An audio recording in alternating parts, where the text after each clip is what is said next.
you, Jonathan. Thank you, Jonathan. I joined all previous speakers in thanking the organizers. Can you see?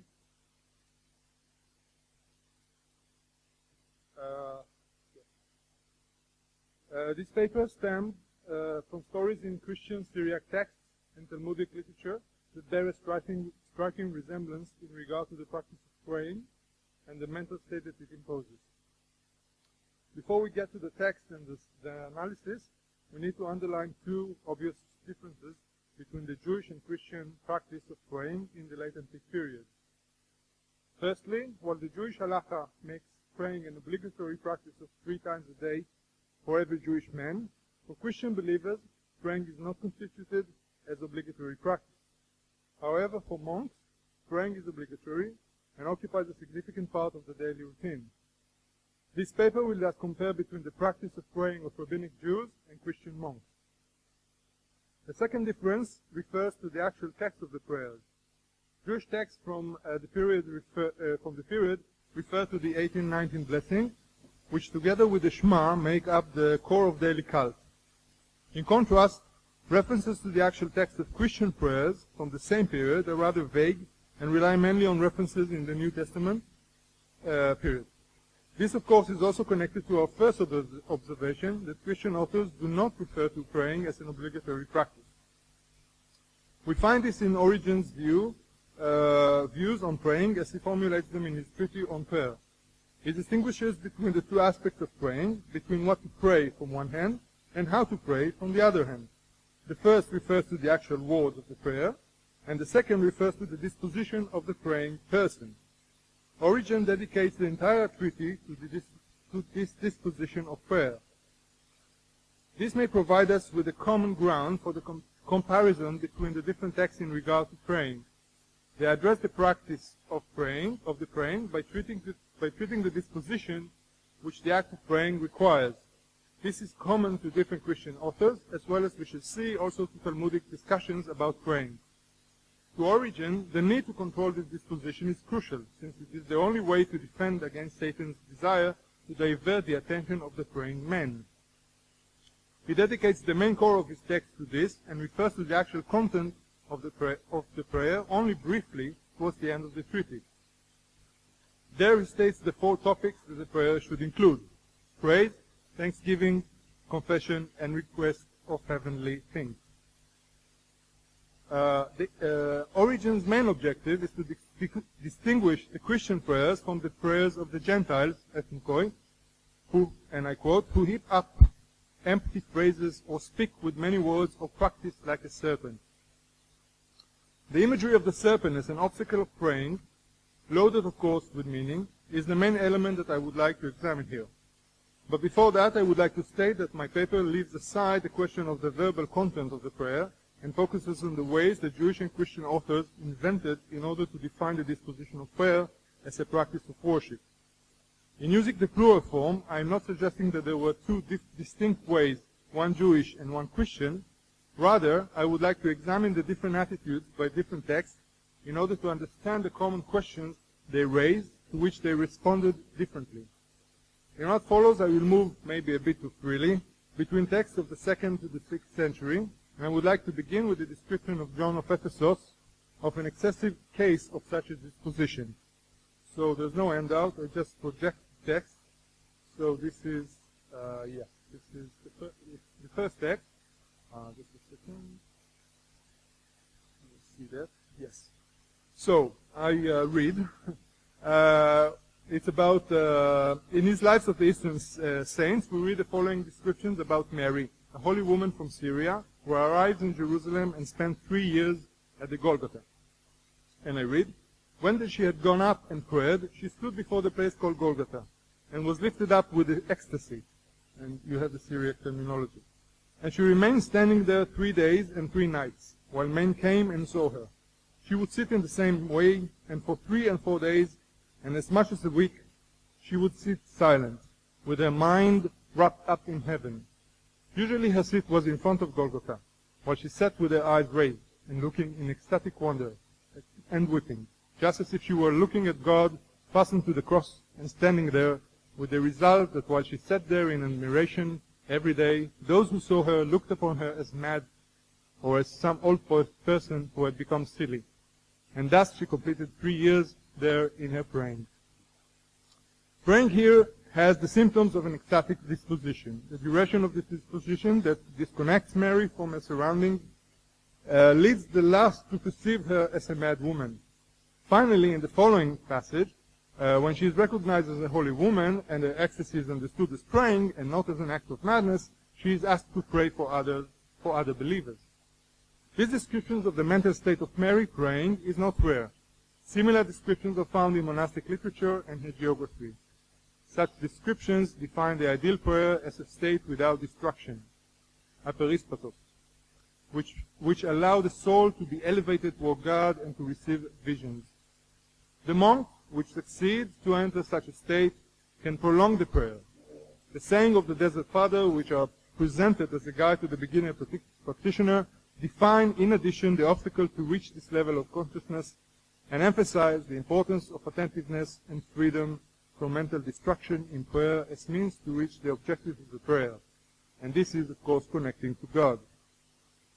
Now, in the same period, Rabbinic Judaism was preoccupied with the same question. And this is the second text from Mishnah Brachot. And I read, forgive me, I will read only the English, and you can follow the Hebrew or the Aramaic what popped up. None may stand up to pray save in koved rosh, literally heavy of the head or the mind. The first Hasidim used to wait an hour and then prayer, so that they will direct their heart toward God. Even the king salutes a man, he will not return the greeting, and even if a snake is coiled around his heel, he may not interrupt. The subject of this Mishnah is the attention and distraction in praying, the Amidah of the 18th lesson. The Mishnah records the custom of the whole Hasidim who used to prepare themselves to the earnestness of the prayer. As for the meaning of koved rosh, without which one cannot pray, koved rosh, literally heavy head or heavy mind, appears very rarely in the rabbinic literature, and its 4 references are unclear. It is only when comparing to the light head, kalut rosh, which is more frequent, whose context points to disrespectfulness, but also to inattentiveness, distraction, that we can conclude that koved rosh means respectfulness, attentiveness, concentration. The first Hasidim, the Mishnah adds, used to wait an hour before praying, which they spent in preparing of kavanat lev. What is kavanat lev? Literally, direction of the heart. I would like to argue that this direction of attentiveness of the heart, which seems as the Hebrew equivalence of the Greek aperispatos, nepsis, and prosoche, was a vital practice of the Hasidim and allowed them to disconnect themselves from the here and now into a separate mental state of praying. This is precisely the examples that the Mishnah brings to kavanat lev. When praying, one may not answer the king's greetings and may not stop, even if a snake is coiled around his heel. We can, of course, imagine a man praying in an open street, refusing the king's greeting and not stopping even at the touch of a snake.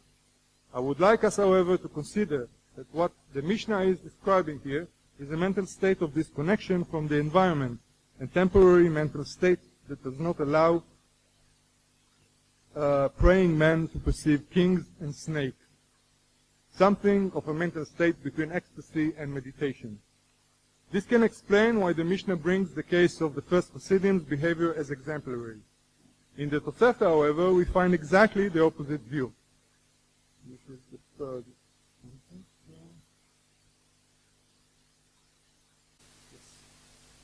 So, the Tosefta Brachot, he who was standing and praying in a street or in a broad space may move aside away from an ass driver or a wagon driver, and shall not interrupt.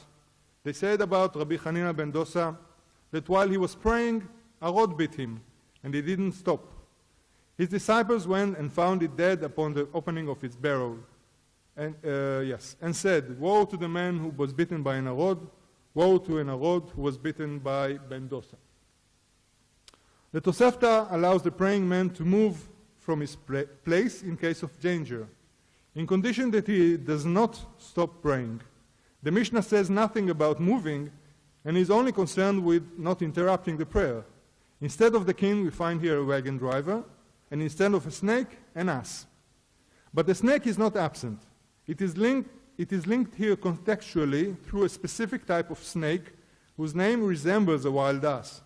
As Lieberman stated, the text does not refer to arod, a wild ass, but to arvad, with the consonant vav, which is a particular snake. This ambiguity is in the reading of the letter vav as a vowel or as a consonant, which produces a snake or an ass, is intentional, I argue, since it directs the Tosefta to tell a different story about a snake and a prayer, a story which is not found in the Mishnah. This story serves as a parallel to the Hasidim's prayer mentioned in the Mishnah. Hanina ben Dosa prayers exactly according to the Mishnah. He does not stop his prayer when he is bitten by a snake. The snake, however, dies. Moreover, it does not die instantly, but at the opening of its burrow, a symbol of Hanina ben Dosa's powers. This is specified in the Mishnah also in relation to his practice of praying.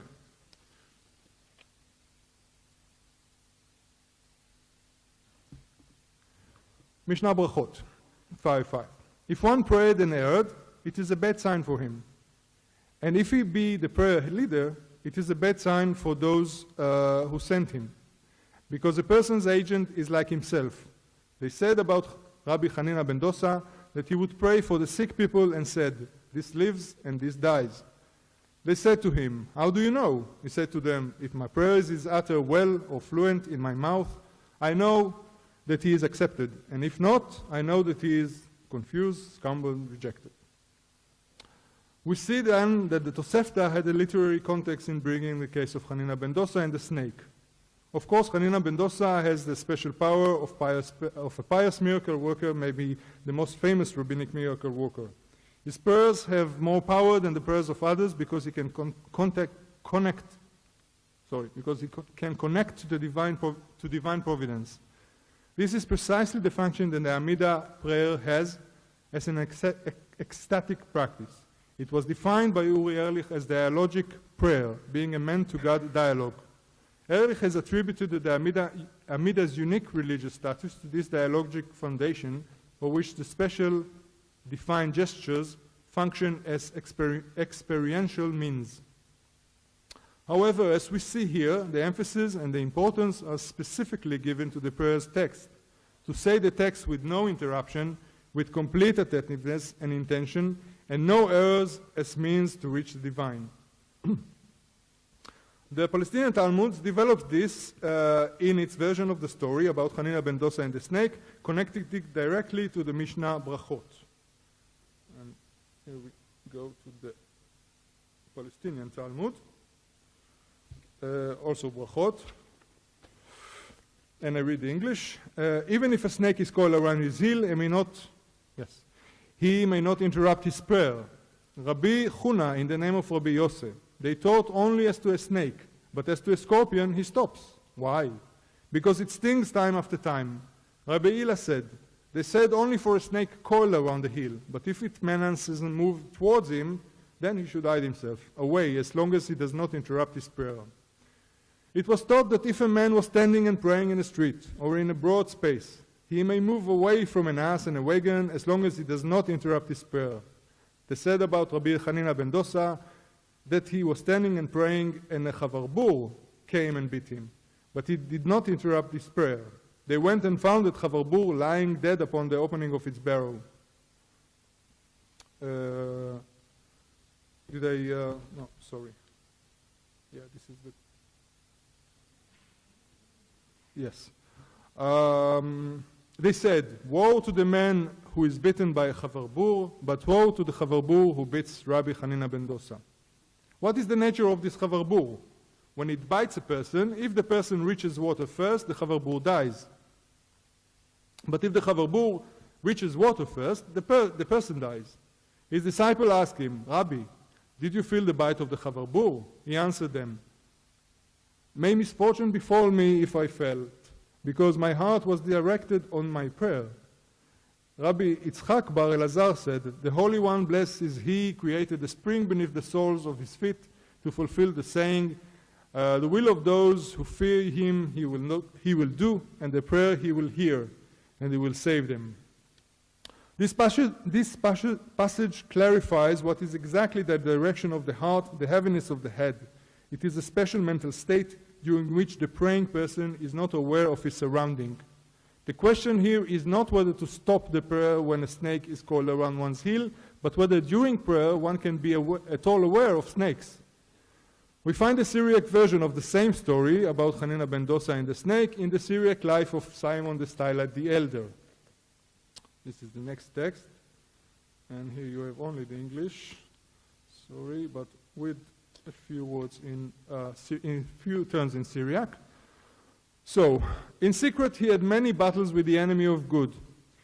At the time, as he was standing and praying at night, Satan brought against him a very fierce black serpent. It swelled up and hissed. It rushed against him and coiled itself between his feet and wounded itself in many coils around the saint's legs up to his knee. It bound him tight like a rope to frighten him and make him stop his prayer. He, however, was not frightened, but paid his attention to the prayer. When he finished praying, the serpent uncoiled itself and went to go away. When it had gone a little way from him, the angel of God smote it and stripped it from top to bottom. And this is the image that you have. The plague, silver plague from the 6th, 7th century depicting this scene. Unlike Hanina ben Dosa, Simon's praying is not ecstatic. He is aware of the snake that attacks him. He needs to be aware of it since this encounter symbolizes, as Origen articulated it, a battle against Satan who wishes to divert the attention of the praying man and to stop his prayer. In contrast to Mary's prayer at the Golgotha, and unlike Hanina ben Dosa, the prayer here is the means to fight external temptation. Simon paid his attention literally, or was patient with his prayer, and in this he triumphed over evil. These two ways of praying are two different mental states. In his teaching, Evagrios Ponticus develops an entire strategy aiming at cutting off tempting thoughts originated from the demons. In the heart of it, he places concentration to prevent the destruction of attention, which becomes crucial in prayer. The entire praying experience is here articulated as a mental struggle between the person who prays and the demons who invade his mind with inappropriate thoughts, exactly in the manner that Origen articulated it before. It is against this background that we should understand the snake which pops up in these instructions about praying.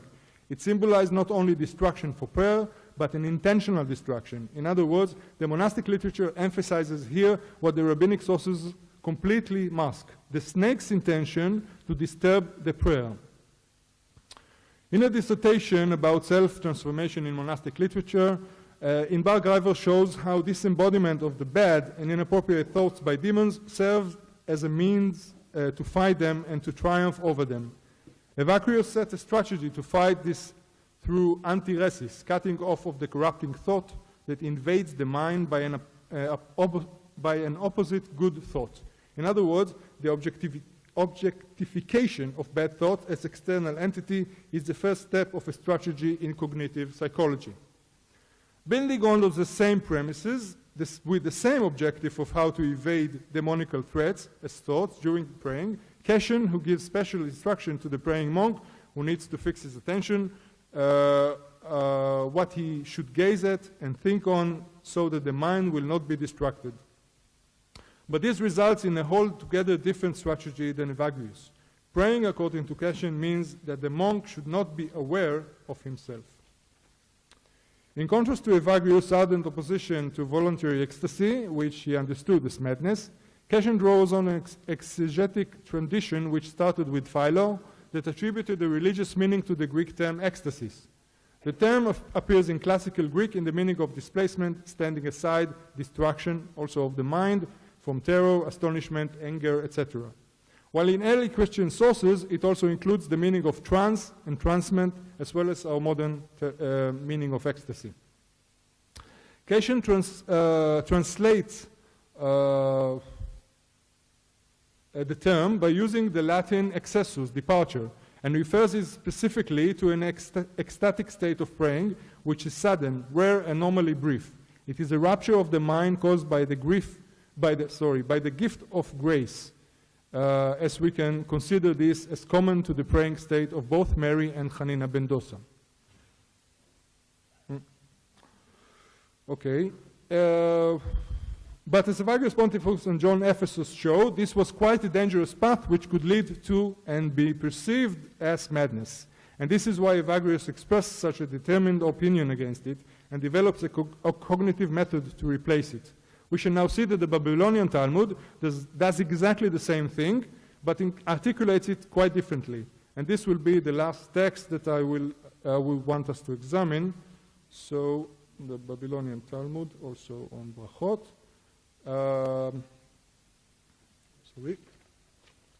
Even if a snake is coiled around his heel, he should not interrupt his prayer. Rav Sheshet said, they taught it only for a snake, but for a scorpion, one may interrupt. They challenge him, if one fell into a lion's den, one cannot bear witness that he died. But if he fell into a pit full of snakes and scorpions, one may bear witness that he died. It is different because of the pressure they harm. Rabbi Yitzchak said, if one observes bulls, sorry, I don't see that. Rabbi Yitzchak said, if one observes bulls, he should interrupt. For Rav Hoshaya taught that we distance ourselves from an incautious bull 50 amma and from an offensive bull as far as the eye can see. If the head of the bull is in its feeding basket, go up to the roof and remove the ladder from under you.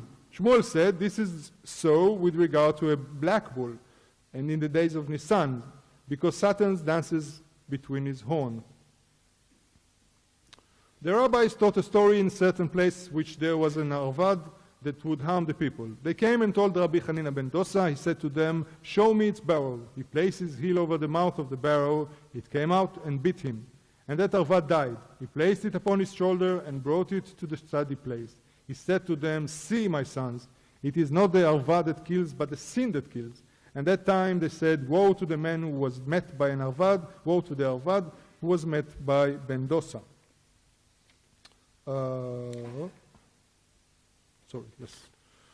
It is quite astonishing that the Bavli has removed the entire praying of Hanina ben Dosa from the discussion of the prayer and left only the end, his triumph over the snake, which is here due only to this magical power and sinless body. But the Bavli goes even further than this.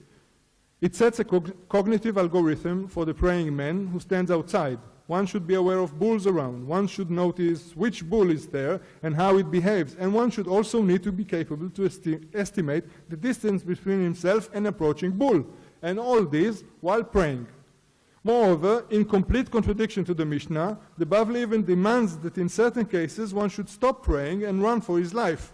But the most astonishing difference here regards the expression since it is Satan since it has Satan dancing between his horns. This is taken metaphorically and not allegorically, but we can understand it in the following way. If it is a menace of Satan, all the more you should interrupt the prayer and escape. The question is, where does this leave ecstasy? And the answer is, of course, in studying the Torah and not in praying. In its commenting on Mishnah Brachot, the Palestinian Talmud brings the following stories about two rabbis and the particular mental state they experienced in studying the Torah. And we shall end here. So, Talmud Yerushalmi, Brachot. Resh Lakish practice in the Torah was great. He went out of the tchum of Shabbat and he did not know to fulfill the saying, in your love for her you will err constantly. Rabbi Yudan, the son of Rabbi Ishmael's practice in the Torah was great. His cloak slipped off him and the Hakinah guarded it. His disciples said to him, Rabbi, your cloak has slipped off. He replied to them, is not the wicked one guarding it? I would like to end this beautiful image of the snake here, a female snake, guarding Rabbi Yudan's cloak while he is wrapped up in ecstatic study. To conclude, this was a paper on snakes and prayers without referring even once to either Freud or psychoanalysis. This would naturally have given us these stories a completely different meaning. The snake as the libido, male genitalia, or simply as the symbol of the abyss of the unconscious. Especially this last one, the snake as the symbol of the unconscious, can indeed help us to understand the most obvious question that I did not raise still. Why link the snake to ecstasy to begin with? So, for snakes, there are 4 distinct types of snake's venom, which act differently on the body. In some cases of snake bite of a neurotoxic venom, the result is insufficient respiratory effort, which causes hypoxia, reduced oxygen content. This, in turn, creates a sense of delirium and confusion that can end in a coma. But this is, of course, a matter of research of a totally different nature. And here you can see just the depiction of a vase, a Greek vase from the 5th century BC, depicting snake bites used probably, as it appears here, to be an initiating ceremony. Thank you very much.